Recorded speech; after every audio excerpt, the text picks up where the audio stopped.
of practical help on the ground, training Ukrainian judges and providing funding to help them to find evidence and to prosecute these crimes effectively. Edward Tibbs. Speaker, question 5. With permission, Mr. Speaker, I'd like to group questions 5 and 6 together, and I'd first like to pay tribute to my honourable friend and his work as Solicitor General, and from that work he will know the significant amount of funding in the criminal justice system to help improve the waiting times for victims, and both the Attorney and I have seen that firsthand in our visits to regional CPS areas. Thank you, Mr. Speaker. Can I thank the Solicitor for his answer, and further to the point raised by the honourable gentleman for Kingston upon Hull East. In the first 3 quarters of 2022, there have been 235 ineffective Crown Court trials caused by prosecution absence, the highest annual total since 2014, and compared with just 19 in 2019. The recent uplift to defence fees has meant that there's now more money in defending and prosecuting, and consequently the CPS is struggling to find enough prosecutors for trials. So what timescales is my honourable and learned friend working towards in order to try and address this situation? Mr. Speaker, I am grateful to my honourable friend for raising this point, and of course I recognise the importance of ensuring that all those who work in the criminal justice system, both defence and prosecution, are paid and rewarded appropriately. He will have heard my answer earlier on. It is right that the Treasury has agreed to consider the CPS funding position. Discussions are ongoing, and I know my honourable friend will keep pressing. Thank you, Mr. Speaker. The police are doing an excellent job in Broughton. They've just opened a new response centre at POSIT, improving response times and housing some of the many additional officers that this government has provided. The CPS is the next line in the criminal justice journey. The CPS Inspectorate undertook a report on local provision in March 2022. Can my honourable and learned friend provide an update to the House on the performance since that date? Thank you, Mr. Speaker, and I'm very grateful to my honourable friend, and I recognise his expertise and interest in this area as well. The inspection report for the East of England praised the quality of the work done within the area, and the latest data suggests performance continues to be strong. The area is now making all crime charging decisions quicker than it was previously, and he will be pleased to know that in the face of the backlog, the conviction rate for his region for the CPS remains reassuringly high at 85%. 7, Mr. Speaker. We're committed to upping the volumes of prosecutions and supporting more victims. That's why we enacted new provisions to increase the time victims have to report domestic abuse offences to ensure that we can bring more offenders to justice. Thank you, Mr. Speaker. Despite being a relatively safe part of London, domestic violence rates in Carshalton and Wallington are bigger than the London average. Now, local charities like the Sutton Women's Centre do a great job in training people to spot the signs, but what assurance can the Attorney General give me that CPS staff also get access to that same training to bring this level of crime down? I'd like to thank the Sutton Women's Centre for the fantastic work that they do, training the community to spot the signs of domestic abuse. All prosecutors in London are now domestic abuse trained, and close working with the police should really continue to increase the rate of prosecutions. Mr. Speaker, you may remember that the SFO successfully prosecuted Glencore Energy Limited, and the total amount the company will pay, £280 million, is the highest ever ordered in a corporate criminal conviction in the United Kingdom. We continue to work closely with the SFO to identify any policy changes that could support their ambition. Thank you, Mr. Speaker. Could I thank the Solicitor General for his answer? My constituency, Newcastle-under-Lyme, are really concerned to see the government crack down on corporate criminality. So can I ask him to set out what measures the government is considering in the Economic Crime and Corporate Transparency Bill to address corporate crime? I'm grateful to my honourable friend for his question and for his interest, and the government does recognise that the current law does not go far enough, and that's why we've committed to address the need for a new failure to prevent offence through the Economic Crime and Corporate Transparency Bill, and in addition we're introducing a provision to extend the SFO's pre-investigation powers. Stuart C. MacDonald. Number 9, please, Mr. Speaker.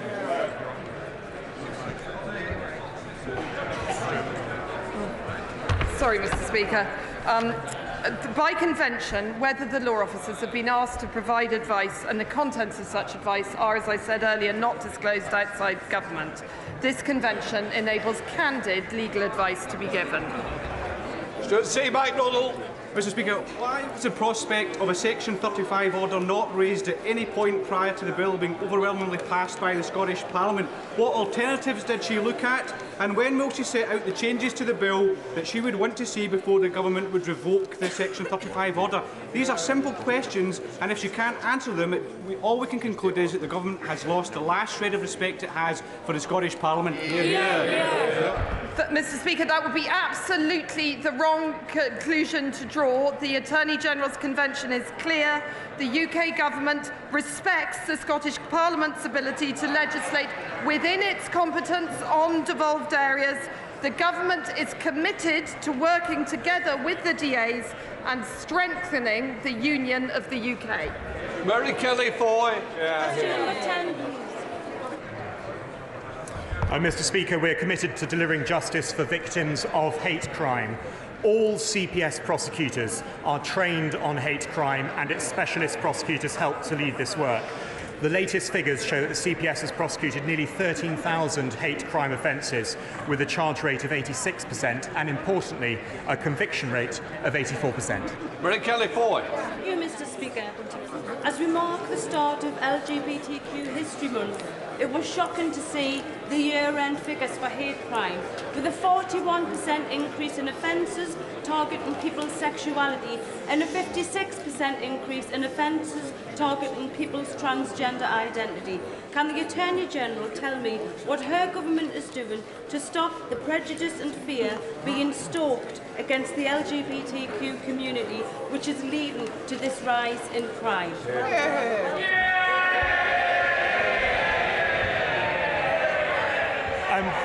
Thank you, Mr Speaker. I can tell the Honourable Lady that in her area, the CPS in the North East is particularly successful in getting uplifts to sentences in relation to hate crime, and that over the last rolling year to date, they have been successful in obtaining uplifts in 90% of cases. The question that the Honourable Lady raises is an important one, and the CPS is working incredibly hard in that area.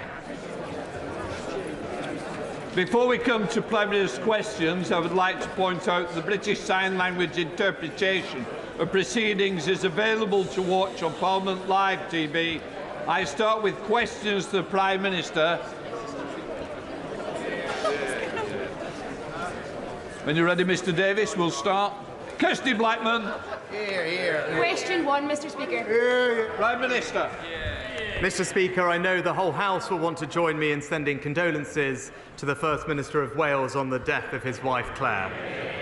I know from the warmth of the tributes made how much she will be missed. Mr Speaker, this morning I had meetings with ministerial colleagues and others. In addition to my duties in this House, I shall have further such meetings later today. Kirsty Black. Here. As the Prime Minister reaches 100 days in office this week, having pledged a government...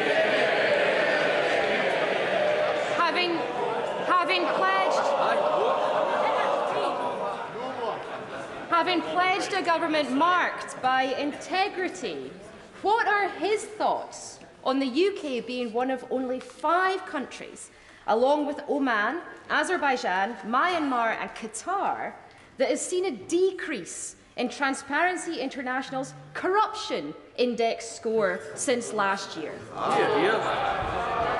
Well, Mr Speaker, in fact, there's widespread recognition and support for the UK's approach to transparency and indeed tackling corruption. Indeed, the most recent report from the FATF body commended the UK for the steps that it had taken. Sir Robert Neal. Thank you, Mr Speaker. I refer to my entry in the Register of Interests. Arts Council England was established to increase access to great art for the population. There's real concern and anger that their current funding decisions do the exactly reverse of that on the basis of inadequate evidence and a lack of transparency in the process. Will my right honourable friend meet with me and other concerned members to discuss the situation in which centres of national excellence like English National Opera are at risk of closure, and discuss a way in which we can reform the operations of Arts Council, which many people no longer feel is fit for purpose. Well, Mr. Speaker, I know that this is an issue that my honourable friend deeply cares about.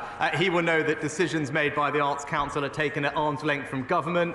DCMS ministers have been assured that that process was robust, but I will ensure that he gets a meeting with the relevant minister to discuss this important matter further. We now come to the Leader of the Opposition, Keir Starmer. Thank you, Mr. Speaker. Can I join the Prime Minister in his words about the First Minister of Wales and the sad loss of his wife? Everybody, I think, knows just how close they were, and I know that he's absolutely devastated by her loss at the weekend. Mr. Speaker, when the Prime Minister briefly emerged from his hibernation at the weekend, he raised more questions than answers.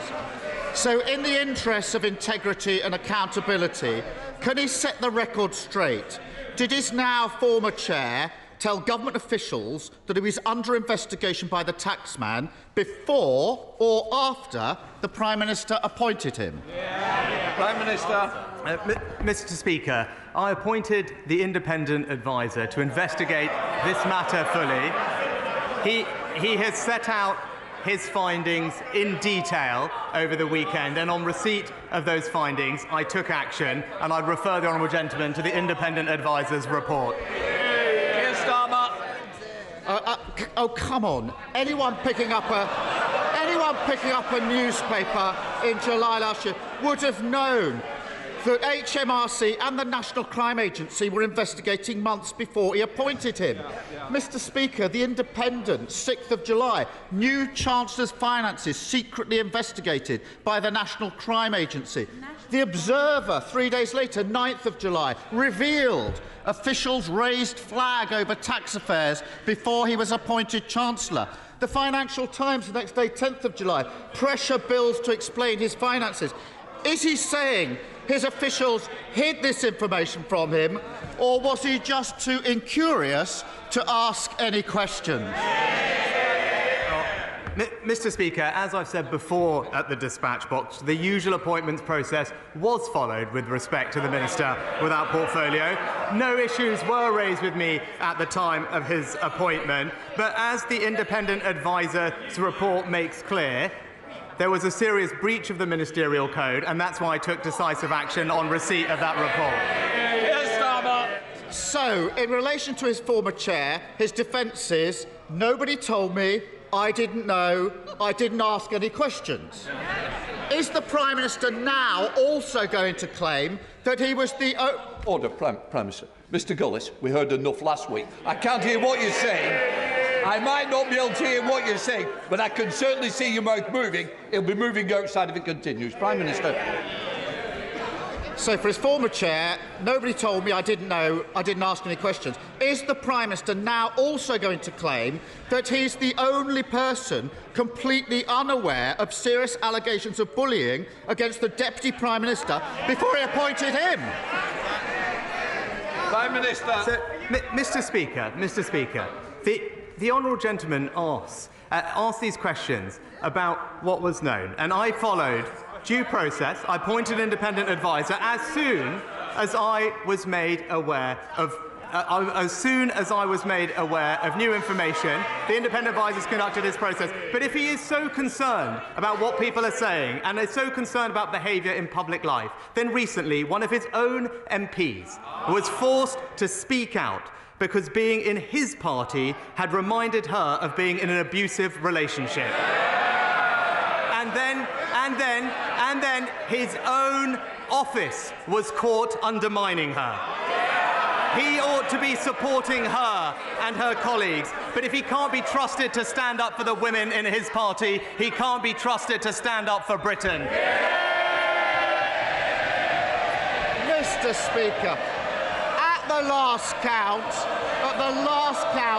the Deputy Prime Minister was facing 24 separate allegations of bullying. According to recent reports, some of the complainants were physically sick. One says they were left suicidal. How would he feel if one of his friends or relatives was being forced to work for a bully simply because the man at the top was too weak to do anything about it? Mr. Speaker, I noticed he didn't say anything about why one of his own MPs describes being in his own party. And Mr. Niffer, when I was made aware of formal complaints, I instructed a leading independent KC to conduct an investigation because I take action when these things happen. But what did he say at the weekend? He said at the weekend that hate had been allowed to spread unchallenged in the Labour Party under his predecessor. He was speaking as if he wasn't even there. But he was sitting right next to him, supporting him for 4 long years, not challenging. And it is typical of him, Mr. Speaker, declining to lead, sitting on the fence, carping from the sidelines, and never standing up for a principle that matters.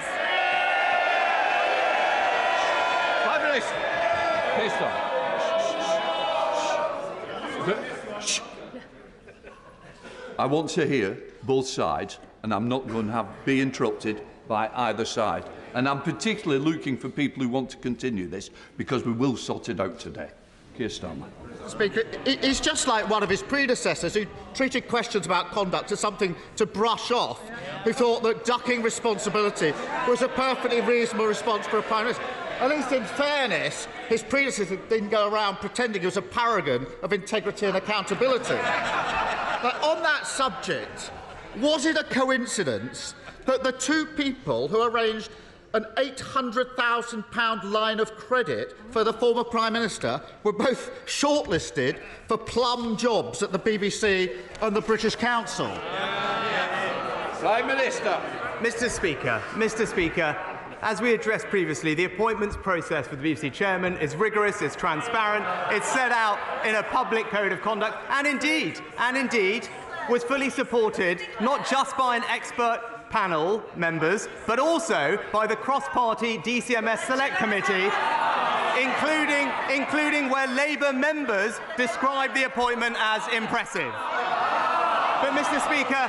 Speaker, back this week in terms of what is actually happening to the people of this country, he voted this week with the unions to oppose minimum safety levels. He voted with Just Stop Oil to water down the public order bill. And what do the unions and Just Stop Oil have in common? They bankroll him and his party, Mr. Speaker. So while he sides with extremist protesters and union bosses, we stand up for hard-working Britons and school children.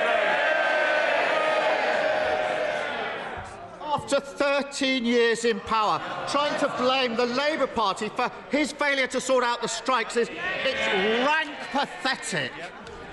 The Tory party's addiction to sleaze and scandal has done huge damage to this country, and the cost to the public keeps adding up.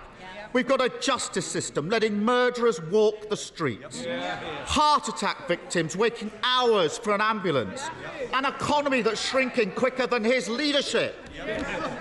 And even I couldn't quite believe it when I saw that his government is expecting taxpayers to pay the legal fees for the member for Uxbridge defending himself over his lockdown rule breaking. £250,000.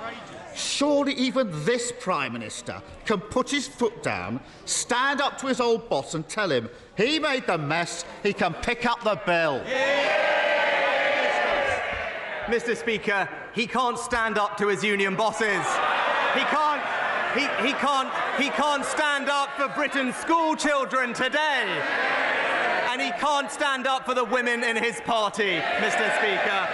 We're getting on, we're halving inflation, we're growing the economy, we're reducing debt, we're cutting waiting lists, and we're stopping the boat. While he can't even figure out what he believes in, we'll keep delivering for Britain. Thank you very much, Mr. Speaker. Would my right honourable friend agree with me that the integrated care boards must prioritise more access to new GP services, especially in places like South Derbyshire, where new housing estates are being built at the fastest rate in England, and in particular on the new brownfield development of Drakelow? Well, Mr. Speaker, the government is committed to increasing the number of doctors in general practice, and last year saw the highest ever number of doctors accept a GP training place. The BMA are consulted each year on the funding of GP services, and my honourable friend will know that the NHS has a statutory duty to ensure sufficient medical services, including general practice, in each local area. Leader of the SNP, Stephen Flynn. Mr. Speaker, I'd like to pass on my condolences and indeed those of my party to the First Minister of Wales and also to the family, friends and colleagues of firefighter Barry Martin, who so sadly lost his life following the blaze in Edinburgh just last week. Mr. Speaker, we've just marked the 3-year anniversary of Brexit, and we've learned... They'll not be cheering in a moment, Mr. Speaker, because we have learned three things. The UK's trade deficit has grown. The economy is being hit to the tune of £100 billion each year, and of course, we know that the UK's economy is expected to be the worst performing of all advanced nations. Does the Prime Minister still believe that the UK can afford not to be in the European Union? Prime Minister. Well, Mr. Speaker, if you actually look at it, since Brexit, the UK has grown exactly the same as Germany has, Mr. Speaker. But not only that, we are taking advantage of Brexit to deliver for the people across the UK, whether it's the fishing and farming communities of Scotland, whether it's through the 2 new free ports that we've just announced. But, Mr. Speaker, the difference between his party and ours is that we respect referendums. Mr. Speaker, let's be clear. Taken together, 2022 and 2023 are expected to be the worst years for living standards since the 1930s, and the economy is expected to perform worse than sanction-hit Russia. So as the Brexit ship sinks, with the Prime Minister and the Leader of the Opposition at the helm, does he blame those Scots who want to jump aboard the independence lifeboat? Well, Mr. Speaker, the number one factor that is impacting people's living standards, inflation, caused by high energy prices as a result of a war in Ukraine, Mr. Speaker. It's got nothing to do with Brexit, and that's why the government is taking significant action, supporting every family with £900 this winter. But what I would say to him is, rather than obsess about constitutional arrangements, focus on delivering for the people of Scotland. That's what we will do. David Johnson. Thank you, Mr. Speaker. The baby daughter of my constituents, Gary and Sarah Andrews, died just 23 minutes after she was born. When they asked questions about that, the parents were told that these things happen, and that if they had to listen to the concerns of every mother, they would be overrun. Thanks to dogged campaigning by Gary and Sarah and other parents whose babies had died avoidably, Nottingham University Hospital's trust was found to have systemic failures, and last week was given the highest fine that's ever been given for failings in maternity care. Does my right honourable friend agree with me that this case, this situation, has to serve not just as a watershed moment for having the highest standards of maternity care, but also that when things do go wrong in something like an NHS trust or another public body, they have to be open and honest and transparent about their failings so that people can get the truth and not have it hidden from them? Well, Mr. Speaker, I'm very sorry to hear about the tragic case that my honourable friend raises, and I know the whole House will join me in sending our thoughts to Gary and Sarah. We want to make sure that the NHS is the best and safest place in the world to give birth, and the NHS has taken steps to improve, but cases such as the one that my honourable friend raises highlight that more must be done. Nottingham University Trust is receiving support from the expert maternity improvement advisors, and nationally the Royal College is implementing the recommendations from the independent Ockenden report, together with £127 million of extra investment. But my honourable friend is absolutely right. When situations like this do arise, transparency is paramount so we can seek answers and make improvements. Caroline Lucas. Thank Thank you very much, Mr. Speaker. It's nearly 10 years since the tragic death of 9-year-old Ella Roberta, the first person ever to have air pollution listed on her death certificate.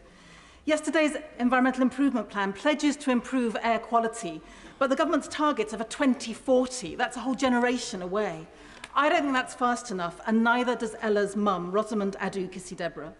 So on her mum's behalf, will the Prime Minister agree to meet us both to discuss the life-saving measures in a new proposed bill called Ella's Law?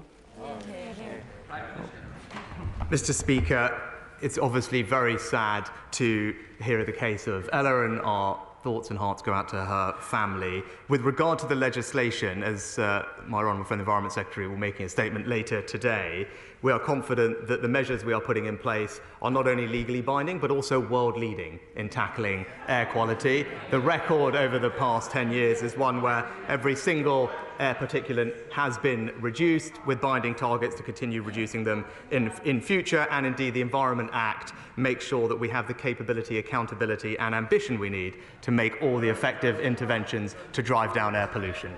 Dr. Liam Fox. Thank you, Mr. Speaker. Compared to what some people seem to believe, 82% of the jobs in our economy are in the private sector, compared to 18% in the public sector. Most of those private sector jobs will be in small businesses, the small businesses that we will depend upon for wealth creation and prosperity in the future. Will my right honourable friend consider bringing in a small business test across government so that every regulation we produce, every bit of legislation we produce will help, not hinder, small businesses? And does he share my ambition that every white van man and woman and every white coat tech worker in this country will regard the Conservative Party as their natural champions? Well, my right honourable friend is absolutely right, and this government is proud to join with him in supporting small businesses. I'm pleased to tell my honourable friend that we do have a small business test to consider whether the impacts of regulatory changes will disproportionately affect small and micro businesses. I will make sure that we are applying that test rigorously, and he'll be pleased to know that many small businesses will benefit from billions of pounds in business rates reductions this coming financial year, as well as our annual investment allowance, which at £1 million is the most generous tax incentive for investment for small businesses anywhere in the world. And McLaughlin. Mr. Speaker, this morning, just 2 hours ago, I launched the APPG on prepayment meters. I did so because most people on these meters are on very low incomes, and yet they pay more per unit of energy than the Prime Minister does. They pay higher daily standing charges than the Prime Minister. They're automatically disconnected from their energy supply the second they run out of money. And perversely, right now, record numbers of people are being forced onto them by the energy companies. Can the Prime Minister even begin to imagine how terrifying that moment is when the lights go out and everything shuts down? And will he agree with me, rather than reading out, please, what he's got written in front of him, will he just agree with me that what I've just described is completely unfair? Well, Mr. Speaker, the government does recognise the challenges facing those on prepayment meters, and that's why the government is taking action. The Secretary of State has set out 5 very specific points on prepayment meters. Energy suppliers are being spoken to make sure that they treat customers with the respect and flexibility that they deserve. And finally, Ofgem have announced that they are launching a review into supplier practices in relation to prepayment meters. But all of this, Mr. Speaker, comes on top of the considerable financial support that this government has provided to help people with their energy bills, with more of that support being targeted at the most vulnerable families in our society. McLean. Thank you, Mr. Speaker. After 8,000 residents of Redditch signed my petition to bring back chemotherapy to the Alex, the Trust reversed their decision to leave it at Kidderminster. A fantastic win for our town. And I'm grateful to the local acute trust for listening so carefully and changing their mind. So does the Prime Minister agree with me that it's right that the acute trust can change its mind on the provision of maternity and paediatric services so that women can give birth in our wonderful town of Redditch? Well, Mr. Speaker, my honourable friend has clearly been a fantastic advocate for the Alex and for her constituents. We have awarded £10.5 million to the local local trust, and I understand that some of that funding is being used to improve maternity and paediatric services at the nearby Worcestershire Royal. My honourable friend will know that these operational decisions are being made by integrated care boards, and I know that she will continue to make her views known. Andrew Gwynn. Mr. Speaker, if I had £1 for every time I'd heard the Prime Minister's weak excuses, I'd be able to pay the former Chancellor's tax bill. Because it was last July that it was reported that the National Crime Agency had investigated the Right Honourable Member for Stratford-on-Avon. The then Prime Minister knew. The media knew. We all knew. It's inconceivable that the current Prime Minister didn't know. So why did he choose to ignore it? That's right. Mr. Speaker, I appointed an independent adviser to fully examine the matter, establish facts and report back. That's the process that the party opposite called for. That's the process that we followed. John Penrose. Mr. Speaker, 2 years ago the Prime Minister commissioned me to propose 30 ways to boost growth and make Britain the most competitive country in the world. So far we're underway with about half of them. But some of the most valuable, like reforming ponderous and expensive utilities regulators or building on our international lead in open banking, haven't moved at all. So will he meet with me to discuss how to channel our inner Nigel Lawsons and unblock the arteries of our economy with low-cost, pro-competition, supply-side reforms? Prime Minister. Mr. Speaker, my honourable friend has a long track record in advocating for and implementing policies that increase our competitiveness and reform the supply side of our economy. His report was fantastic, and I look forward to meeting with him to discuss them further and help drive growth in this country. Catherine West. Mr. Speaker, ambulance waiting times are out of control.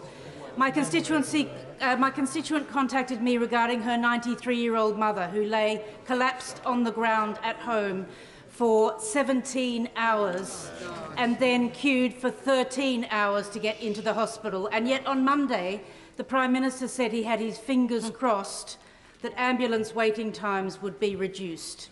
Does he really think that's enough? No, well, Mr. Speaker, if the honourable lady actually looks, we published on Monday a comprehensive plan to reduce wait times in A&E and with ambulances, backed with more funding and reform of the system, more beds, more ambulances, more staff. And indeed, Mr. Speaker, it was a plan that was warmly welcomed by all of those working in emergency care and the ambulance services. They recognise that this plan will deliver reduced waiting times and improve care across the country, including in Labour-run Wales, where there are some things we can benefit them from. Jerome Mayo. Mr. Speaker, if you grow up in Norfolk and you want to be a dentist, the nearest place you can train is in Birmingham or in London. So it's not really surprising, is it, that in Norfolk we have a dearth of dentists, whether it's NHS or private. We also know that where there is a dental training school, more dentists end up working locally. So will my right honourable friend agree to look again at the benefits of establishing a dental training school alongside the excellent medical school at the University of East Anglia?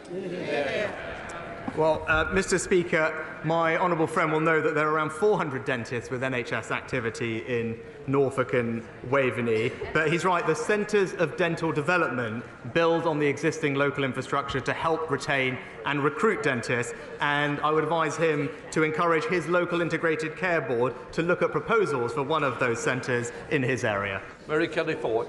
Thank you, Mr. Speaker. The Prime Minister once said that he didn't have any working class friends.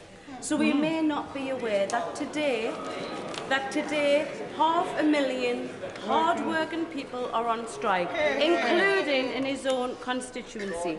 Tory Britain isn't working. Is the Prime Minister going to get a grip and negotiate with working people, or does he intend being remembered as the PM who silenced and sacked hard-working nurses, paramedics, teachers, rail workers and firefighters in a cost-of-living crisis? Well, Mr. Speaker, when it comes to teachers, we've actually given teachers the highest pay rise in 30 years. Includes a 9% pay rise for newly qualified teachers and record investment in their training and development. I am clear that our children's education is precious and they deserve to be in school today being taught. And actually, the party opposite would do well to say that the strikes are wrong and we should be backing our school children. Dr. Neil Hudson. Thank you, Mr. Speaker. Sadly, suicide is the biggest killer of young people under 35 in the UK. My constituent, Andy Airy, along with Tim Owen and Mike Palmer, are the three dads walking. Andy, Tim and Mike each tragically lost their precious daughters, Sophie, Emily and Beth, to suicide, and have campaigned tirelessly through charity walking for suicide awareness and prevention to be included in the school curriculum. I've been humbled to support them, including joining them on their UK walk as they came through Penrith, with their petition, which is due for parliamentary debate on the 13th of March, and with my early day motion, which has support from right across the House. Would the Prime Minister join me in paying tribute to the three dads, and would he meet with me and the three dads to discuss suicide prevention and ultimately save young lives in the future? Well, Mr. Speaker, of course I pay tribute to Andy, Tim and Mike, especially for channeling their own personal tragedies into such positive action to prevent this happening to other families. That is inspiring and they deserve enormous credit. The government is taking action to improve the provision of mental health services for young people in schools and colleges, but I would be delighted to meet with him and Andy, Mike and Tim to discuss what more we can do. Ian Blackford.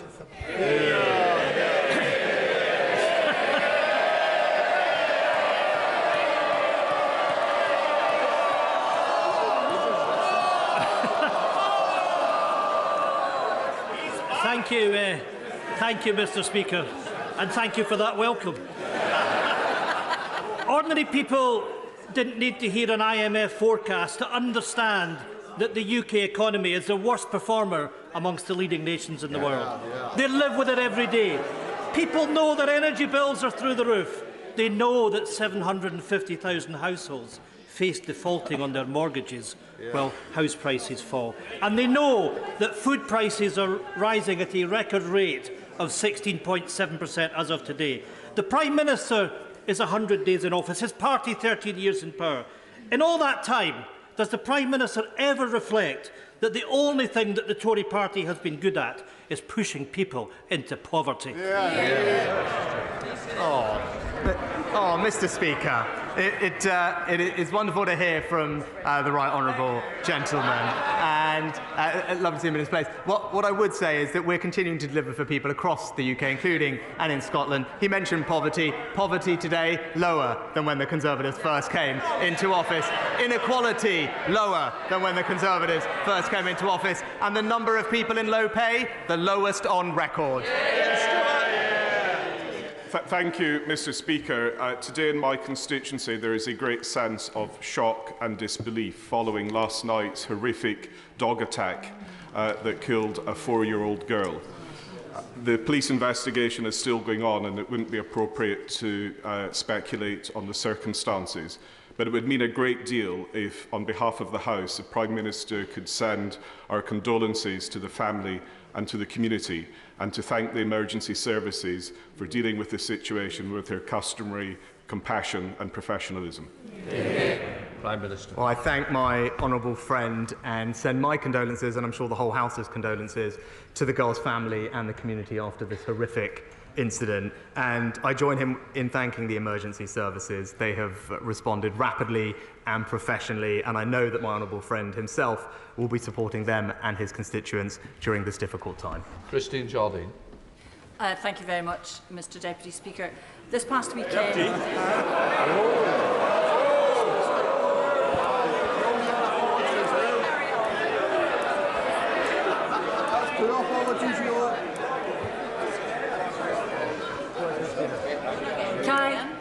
Can I blame the pain? Can I blame the painkillers? Apologies, Mr. Speaker, and thank you.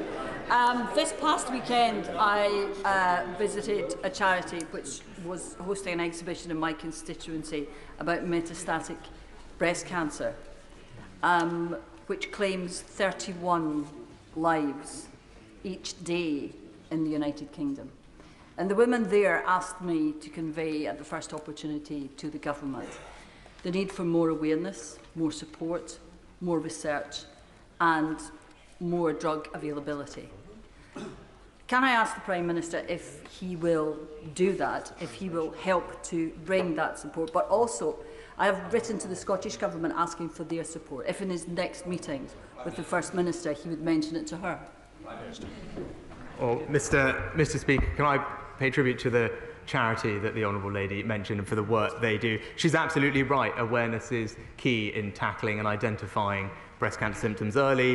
One of the reasons why we're investing more in diagnostic screening tools to make sure that we can detect more cancers earlier and treat them and ultimately save people's lives. I would be happy to pick up this particular topic with the First Minister when I next speak to her and ensure that we are working together to improve cancer services for everyone, regardless of where they live in the UK. Thank you, Mr. Speaker. In the United Kingdom Government's negotiations with the EU regarding the Northern Ireland Protocol, would the Prime Minister kindly confirm to the House that the sovereignty of the United Kingdom and its four nations will not be compromised? Mr. Speaker, I can give my honourable friend that assurance. I know this is something that he cares passionately about. The implementation of the protocol is having an impact for communities in Northern Ireland. That's why it needs to be addressed, and that's what we are attempting to do through constructive dialogue. But the goal in that must be to ensure Northern Ireland's place in our precious union. Kim Johnson. Thank you, Mr. Speaker. Since the election of the fascist Israeli government in December last year, there has been an increase in human rights violations against Palestinian civilians, including children. So can the Prime Minister tell us how he is challenging what Amnesty and other human rights organisations are referring to an apartheid state? Well, Mr. Speaker, the Honourable Lady also failed to mention the horrific attacks on civilians inside Israel as well. And it's important in this matter to remain calm and urge all sides to strive for peace. And that's very much what I will do as Prime Minister and in the conversations that I've had with the Israeli Prime Minister. Sir John Hayes, final. Mr. Speaker, in 2016, the British people had the wisdom and foresight to take back control from foreign lawmakers. And when they did so, they believed we were taking back control of our borders. Yet since that time, we have faced wave after wave of illegal migration. So will my right honourable friend, without further delay, bring forward the necessary legislation to turn back the tide and fulfil the promise that was made to the British people then? Well, Mr. Speaker, my honourable friend makes an excellent point. That's why one of this government's 5 priorities and promises to the British people is indeed to stop the boats. We will introduce new legislation that makes it unequivocally clear that if you arrive in this country illegally, you will not be able to stay. We will swiftly detain you and remove you to your own country or a safe third alternative. That's the right and responsible way to tackle this problem. Completes questions.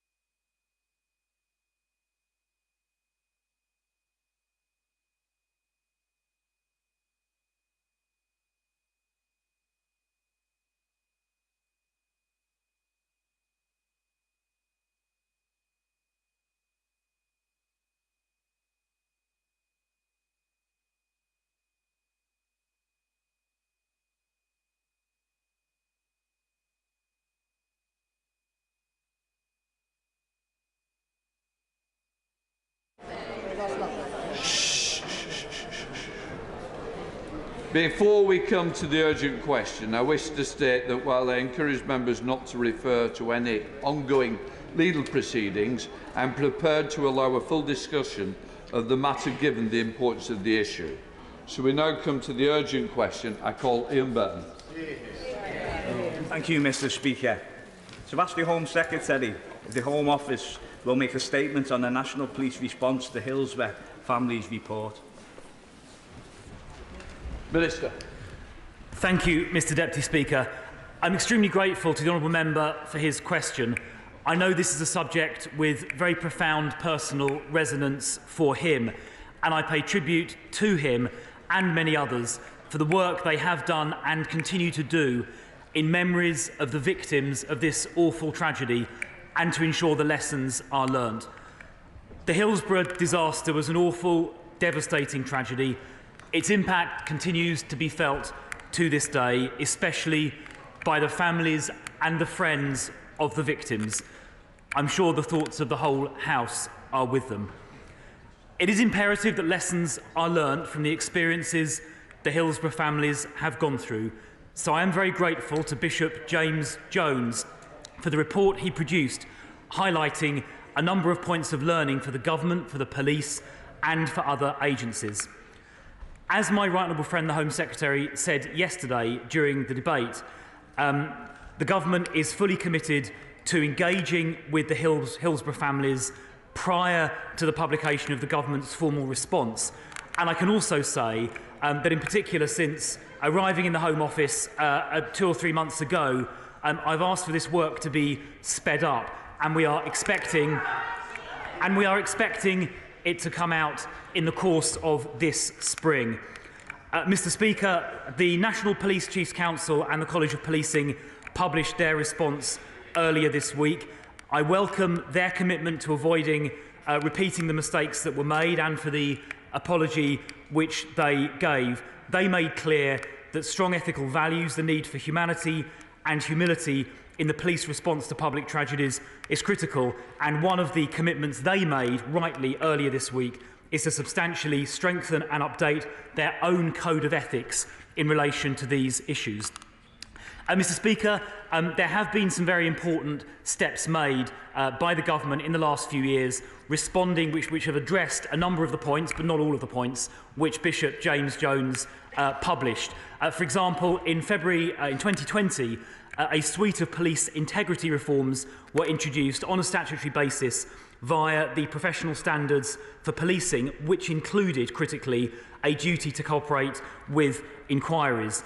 Other initiatives have been taken forward to support bereaved families already, including the removal of means testing for exceptional case funding to cover legal support for families at inquests, which broadens the scope and access for families, and refreshing our guide to coroner services for bereaved people so it's more tailored to their needs, and it provides improved guidance for others involved in the inquest process.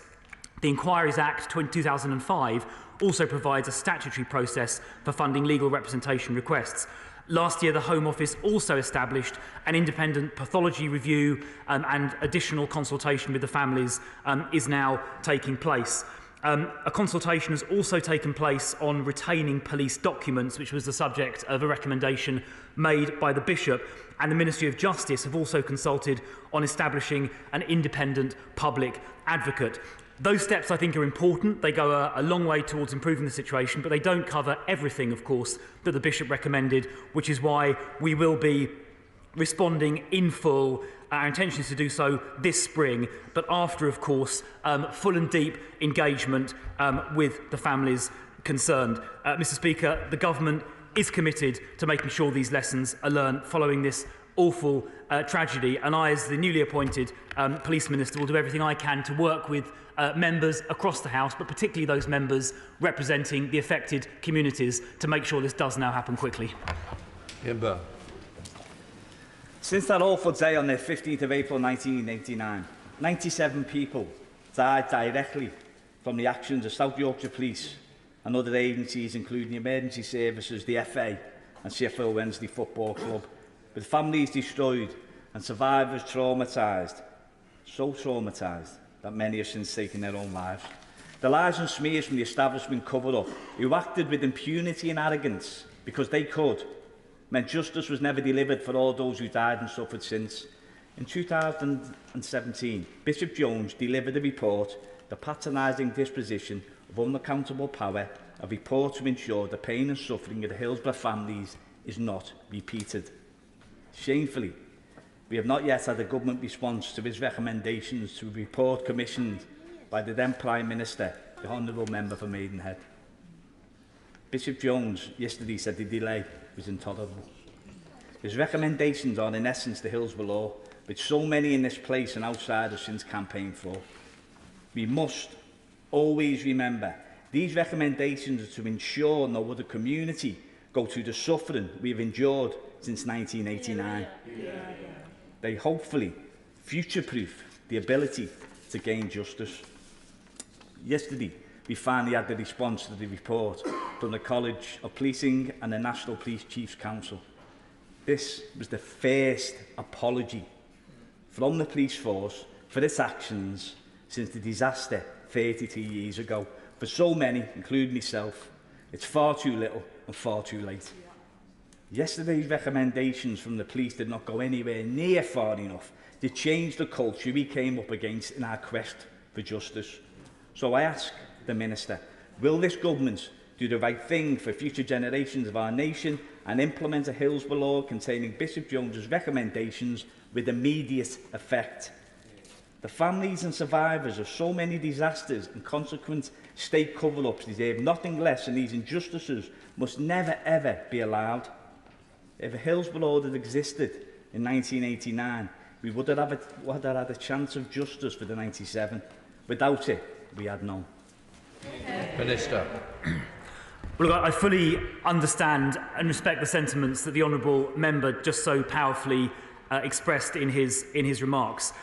In relation to the timing and the years that have passed since the Bishop's report, for much of that time there were ongoing legal proceedings, and of course nobody wanted to prejudice those for obvious reasons. That accounted for about 4 years, from 2017 to around about May of 2021.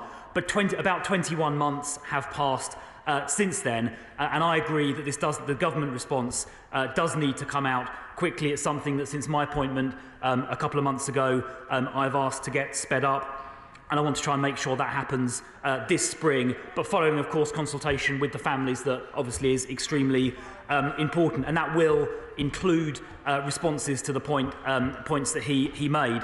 But I would just reiterate that the statutory changes made to the professional standards for policing in 2020 do include a duty of cooperation on police officers in relation to inquiries, which is a very important thing, as he said already. But he is right, we do need to get on and respond comprehensively to the Bishop's recommendations, which is what I'm working on. Theresa May. Thank you, Mr. Speaker. The apology from the police is, of course, welcome. But frankly, it would have been far better for them to have done their job properly on that fateful April day 34 years ago. If they had done so, families of the 97, and indeed the whole Liverpool community, would not have gone through the suffering and anguish that they've had to bear over the last 34 years. Can I say first to my right honourable friend, saying vaguely that the government's response will be available this spring, I do not think is good enough. 5 years on, the government must publish its response. But will he agree with me that one of the elements that can be put in place to help families who, if sadly such an event, a tragedy of this sort happens in the future, is the introduction of what was promised in the Conservative Party manifesto in 2017 of an independent public advocate? And will he commit now that the Home Office will not put any barriers in the way of the work of the Ministry of Justice to introduce such a body? Well, I thank my right honourable friend for her question. I mean, as I mentioned, for about approximately 4 years since the publication of the report, there were ongoing criminal legal proceedings which nobody wanted to prejudice. But as I have said in the House, and as the Home Secretary said yesterday, we do want to now get on and quickly respond comprehensively to the Bishop's report. In relation to the independent public advocate, a measure being worked on by the Ministry of Justice, as the right honourable lady said, a public consultation has taken place on that, and the response is being worked through in the usual way, but it's happening at pace. Shadow Home Secretary Yvette Cooper. Thank you, Mr. Speaker. Can I thank my honourable friend, the member for West Derby, and also all of the Merseyside MPs for pursuing this and securing this urgent question. 97 people lost their lives as a result of what happened at Hillsborough on that terrible day 34 years ago. And we remember the football fans who never came home. And we must also never forget the shameful cover-up that followed. The Hillsborough families have fought for decades against obfuscation and lies to get to the truth. And everyone hoped that Bishop John James' report would be a turning point, and I welcome the work the former Home Secretary did to commission that report. But it is 5 years on. The police rightly have said that it was police failures that were the main cause of the tragedy, and police failures have continued to blight the lives of families ever since. But to do so just 5 years on takes too long, and it makes it even more shameful that there is still no government response to what has happened. The Home Secretary yesterday said it was because of active criminal proceedings, but those finished 18 months ago, and the work could have taken place even while those proceedings were ongoing. It's September of 2021. The government announced the response would be published by the end of the year, and we are still waiting. The Home Secretary said yesterday the government was engaging with families, but what engagement has taken place? Has the Home Secretary met with them? Has she met with the bishops? And I have to say, where is she today? Because previous Home Secretaries have shown the respect to the families and to the appalling ways in which they have been wronged by being here to respond. And it is a devastating failure of responsibility and respect to them not to be here to respond.